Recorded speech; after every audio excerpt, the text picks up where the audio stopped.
Mesdames, Messieurs, bienvenue à suivre cette édition du journal sur la radio-télévision Goma Kivu émettant dans la ville de Bukavu. Nous sommes dans la partie est de la République démocratique du Congo.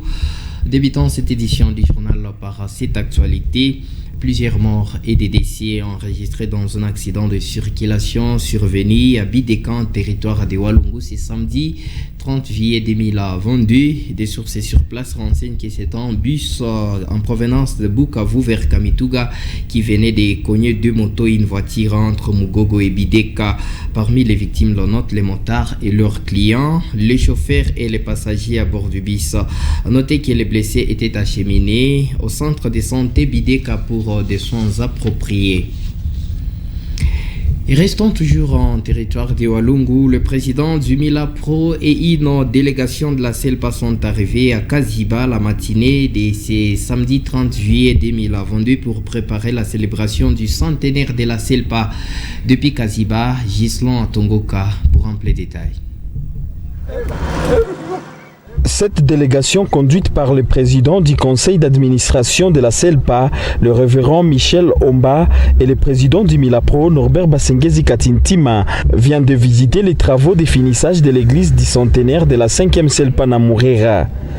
Un bijou construit au standard moderne avec une capacité d'accueil d'environ 8000 places et devant abriter les cérémonies commémoratives du centenaire de la CELPA. Après la visite des temples, cette délégation a visité les centres d'accueil construits par le président du Milapro pour recevoir les différentes personnalités religieuses et politiques qui seront dans la chefferie de Kaziba pour ces grands événements de l'église protestante du Congo. Un sentiment de satisfaction pour le révérend Michel Omba, président du conseil d'administration de la CELPA, qui salue les efforts consentis par la construction de ces temples et appelle les fidèles de cette communauté à s'approprier ces bijoux qui valorisent l'origine de l'évangélisation en RDC. Je suis ému et émotionné de voir les efforts qui ont été consentis pour la construction d'abord du temple.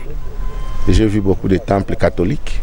J'ai vu le seul grand temple protestant à Kinshasa, le centenaire. J'ai aussi vu un autre temple à Goma, mais celui-ci est un temple unique et pour la CELPA, c'est la première de l'histoire de la CELPA.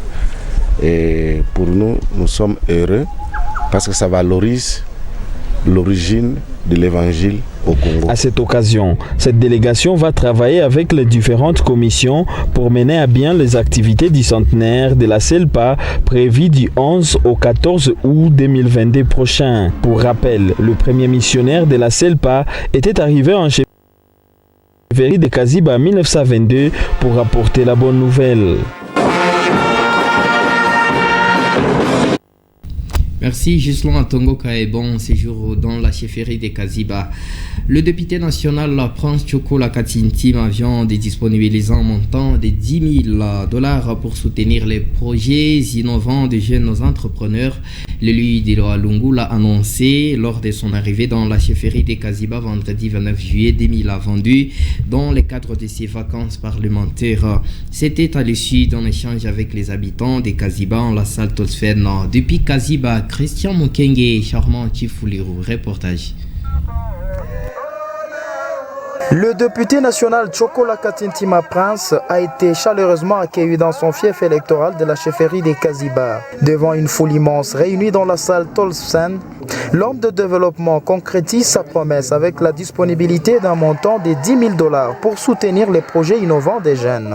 Un comité de gestion a été mis sur pied pour assurer les suivis. Chokola Katintima rassure de continuer à payer les frais de participation des élèves finalistes à l'examen d'État, ainsi que de soutenir plusieurs projets de développement. Le fonds Chokola Katintima a deux objectifs. Le premier objectif, c'est la création de l'emploi. Le deuxième objectif, c'est la création de la richesse chez les jeunes. Alors, il est très important que ce fonds soit utilisé pour cette cause-là. Alors, nous avons mis en place un comité qui comprend les jeunes venant de différentes souches qui doivent participer à l'élaboration d'un cahier de charges de manière à ce que le choix des bénéficiaires de ces fonds soit rationnel. La jeunesse de Kaziba rassure de son soutien aux initiatives de l'honorable Chokola Katintima Prince. Elle s'est dit satisfaite de voir la concrétisation de ces projets. Demander qui peut nous amener un fonds capable à encourager tous les jeunes. Et aujourd'hui, le FO est là. Ce qui m'a beaucoup intéressé, c'est la création des réseaux. Les réseaux qui est capable à gérer. L'élu de Walungu est revenu sur le travail fait au cours de cette session de mars, notamment la question écrite adressée au ministre de l'EPST qui a permis le paiement de plusieurs enseignants et inspecteurs du territoire de Walungu grâce à son plaidoyer. Signalons que le député national Chokola Katintima Prince a également remis des certificats de fin de la formation en coupe et couture à une centaine de jeunes filles formées par sa fondation. Et parlant autre chose dans cette édition du journal, le député national Prince Chokola Katintima appelle la population de Walungu à la retenue face aux manifestations contre la MONUSCO. En vacances parlementaires dans son fief électoral, Chokola Katintima Prince plaide pour un retrait progressif de cette force onusienne en RDC. Il a dit lors de son adresse à la population de la chefferie de Kaziba. La population doit bannir tout acte de violence en vue de promouvoir la paix, tel est le message de l'archevêque François-Xavier Maroï, rendu public au vendredi 29 juillet 2022 en réaction aux tensions observées à Goma et Uvira suite aux manifestations pour exiger le départ de la MONUSCO. Dans ce message, l'archevêque de Bukavu appelle le fidèle de l'archidiocèse de Bukavu et les personnes de bonne volonté à observer le 3 août prochain en deuil pour rendre hommage aux hommes, femmes et enfants morts dans les atrocités au Nord Kivu, au Sud Kivu et à Ituri, et de poursuivre que c'est possible pour la population de faire attendre sa voix en vue de réclamer ce droit dans la non-violence active et évangélique. Pour y parvenir, l'archidiocèse de Bukavu se joint à la société civile grâce à l'organisation des cadres pour réfléchir sur les actions à mener, chacun à ce qui le concerne, à s'acquitter correctement de sa tâche et à jouer son rôle pour la paix et la stabilité définitive. En ce qui concerne la MONUSCO, l'archevêque de Bukavu estime que cette mission onusienne a montré ses limites, mais ajoute-t-il, la population doit réclamer ce droit de manière pacifique. En somme, François-Xavier Maroï appelle la population à suivre l'exemple des années 1990-1992 où le site Kivu a servi plus d'une fois d'exemple de solidarité et de démocratie positive pour toute la RDC grâce aux initiatives constructives. Je vous garde en Henriette Bachi. L'organisation Djenga Tumaini vient déposer la première pierre pour la construction d'une école moderne en faveur de la population de Kabare. La cérémonie relative est intervenue vendredi 22 juillet 2022 en territoire de Kabare à Kashusha. Atiza Katera y était pour les comptes de la RTNK dans ces reportages rendus par Henriette Bachi. Une école au standard moderne constituée de 2 salles de classe pour le cycle maternel, 6 salles de classe pour l'école primaire. Également d'autres salles qui vont abriter les différents bureaux ainsi que des cadres pour des formations en musique et autres matières. À en croire Madame Ghislaine Maoumbi, chargée d'administration et formation chez Djenga Tumaini, le coût de ces projets est évalué à plus de $200,000 dans le but d'améliorer la qualité de l'éducation des enfants des Kashusha en particulier et du territoire des Kabaré en général. École que l'organisation cherche à construire dans le but d'approcher l'éducation des enfants des Kashusha, mais également de ceux des alentours. C'est ce qui rentre en fait dans l'un de nos objectifs, qui est celui de faciliter l'éducation, mais également se préoccuper du futur pour les enfants d'ici et d'ailleurs. Le moment fort de la cérémonie était la pose de la première pierre pour lancer les travaux par le chef de groupe de Miti, Chirimwa Mikwigomba, qui remercie l'organisation Djenga Tumaini pour le projet en cours dans ce coin en faveur de la population. Nous, on est là pour féliciter Djenga Tumaini pour tout ce qu'il est en train de faire pour notre communauté parce que c'est notre fierté. Et c'est la fierté de notre chefferie de Kabare, et pourquoi pas le territoire de Kabare et la province du Sud Kivu. La construction qui va se faire ici, c'est pour nos enfants d'ici à Kashusha et aux environs. C'est pourquoi moi j'ai dit à la population que nous devons accompagner Djenga Tumaini parce que on dirait que c'est notre bénédiction. Signalons que Djenga Toumaïni, avec l'appui financier de Jeremy Project, exécute plusieurs projets en territoire des Kabaris, notamment la formation en métier des femmes démunies, encadrement des enfants et leur sponsoring dans la scolarité, la construction d'un centre de santé moderne et autres. Ceci pour contribuer au développement de la province du Sud-Kivu. Merci Henriette Bachi. Et environ 830 femmes meurent chaque jour dans le monde suite aux complications survenues avant, pendant la grossesse et après l'accouchement. Statistiques révélées par les sages-femmes après leur rencontre tenue ce samedi 30 juillet 2022 pour étudier les mécanismes nécessaires à mettre en place afin de réduire la morbimortalité maternelle et infantile. Ample détail dans ces reportages de Renaud Tessoré, c'est rendu par Judine Sadiki. À en croire la vice-présidente des sages-femmes, ces statistiques sont consécutives au mauvais encadrement des femmes avant, pendant la grossesse ou après l'accouchement. Pour Estelle Bahati, l'hémorragie sévère après l'accouchement, les infections, l'hypertension durant la grossesse et autres sont les causes majeures de la morbimortalité maternelle et infantile.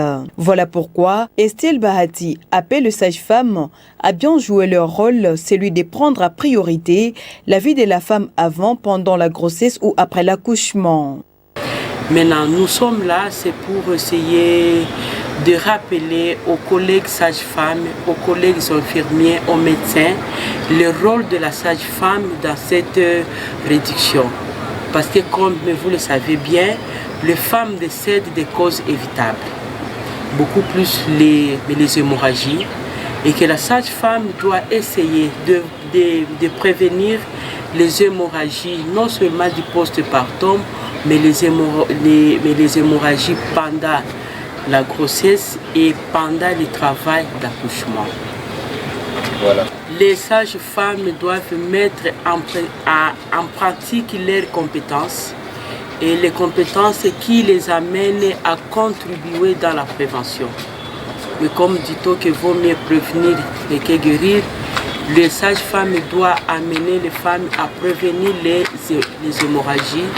Et une fois que la femme commence à enseigner, il y a une hémorragie, la sage-femme doit être en mesure de prendre en charge cette hémorragie. Notez que plusieurs sages-femmes de la province du Sud-Kivu ont pris part dans ces assises.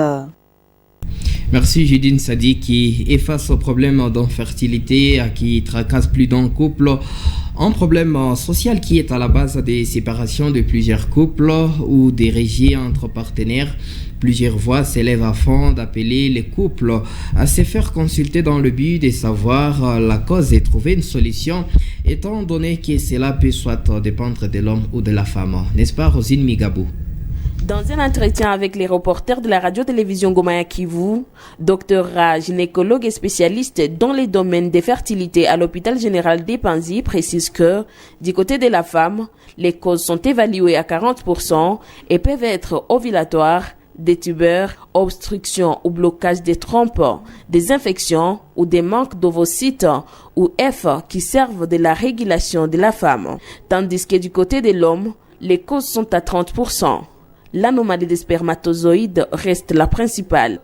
Il renchérit que la prise en charge de ces phénomènes est possible et effective actuellement à Bukavu, soit par un processus de suivi dit de monitoring, dissémination ou des processus in vitro.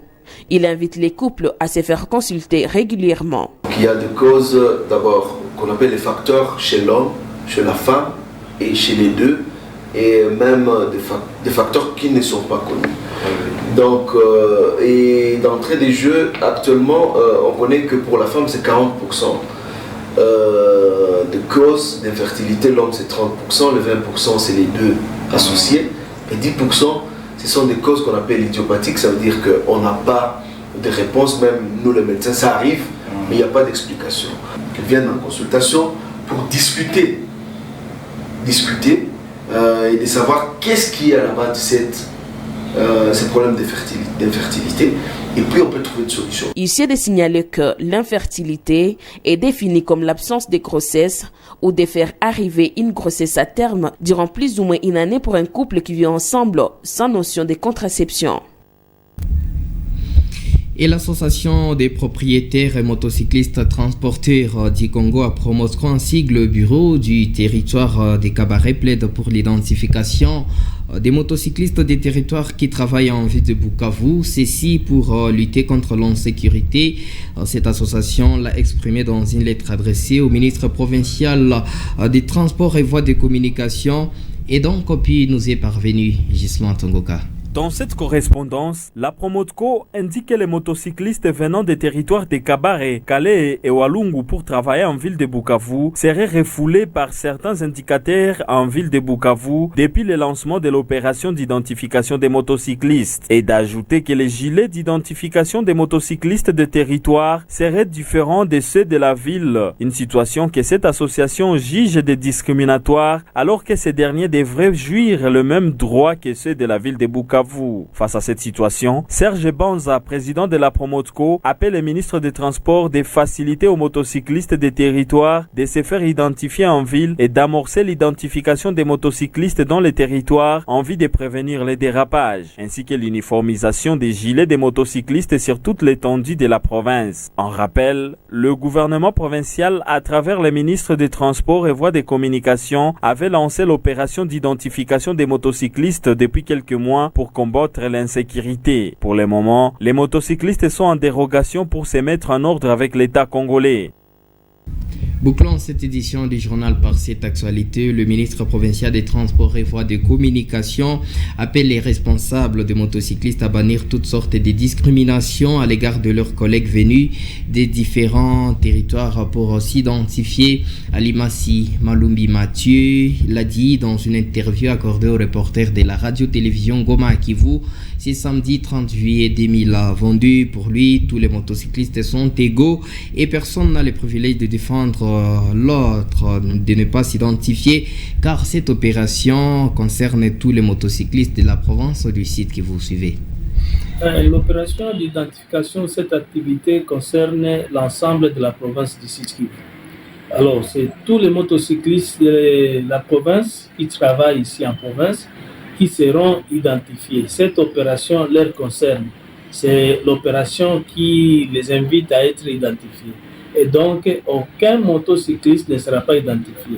Comme l'opération n'a pas encore atteint l'ensemble de la province, s'il y a un motard qui vient ailleurs, c'est-à-dire dans le territoire ou dans d'autres villes, parce que la province a 4 villes, quelqu'un peut venir d'Ouvira, il se trouve ici à Bukavu et il trouve que c'est bon d'être identifié, il n'y a pas d'obstacle, il n'y a pas vraiment de restriction pour tous les motocyclistes qui veulent s'identifier venant d'ailleurs, c'est-à-dire dans les territoires. L'opération a commencé à Bukavu, elle va s'identifier, elle va s'intensifier, c'est-à-dire s'étendre sur l'ensemble de la province dans les territoires et les 3 autres villes qui constituent ou qui composent la province du Sud Kivu. Donc, bref, en un mot, tous les motocyclistes sont invités à se faire identifier sans restriction aucune. S'agissant de la question sur l'achat des gilets, Alimassi Malumbi Mathieu ajoute que les gilets appropriés aux motocyclistes de la ville et ceux des territoires seront différents, mais pour l'instant, les gilets mis à la disposition des motocyclistes sont les mêmes en attendant d'insérer un signe distinctif sur ces gilets. Pour différencier les motocyclistes œuvrant dans les territoires, ça c'est une exigence pour les distinguer. Celui qui travaille à Kabare, à Walungu, à Mwenga et ailleurs. Mais jusqu'à présent, on n'a pas encore commandé, on n'a pas encore fait la commande des gilets d'autres entités, c'est-à-dire les territoires. Alors, s'il y a quelqu'un qui vient à Bukavu, il va avoir les gilets qui sont encore présents, les gilets qu'on donne aux motocyclistes qui viennent s'identifier ici présentement dans la ville de Bukavu. Alors, ce n'est pas un obstacle, ce n'est pas un motif, une raison qu'on doit faire exclure ou interdire à un motocycliste qui veut avoir son identification là au centre. Et c'est par cet élément que prend fin cette édition du journal sur la RTNK. Merci de l'avoir suivi.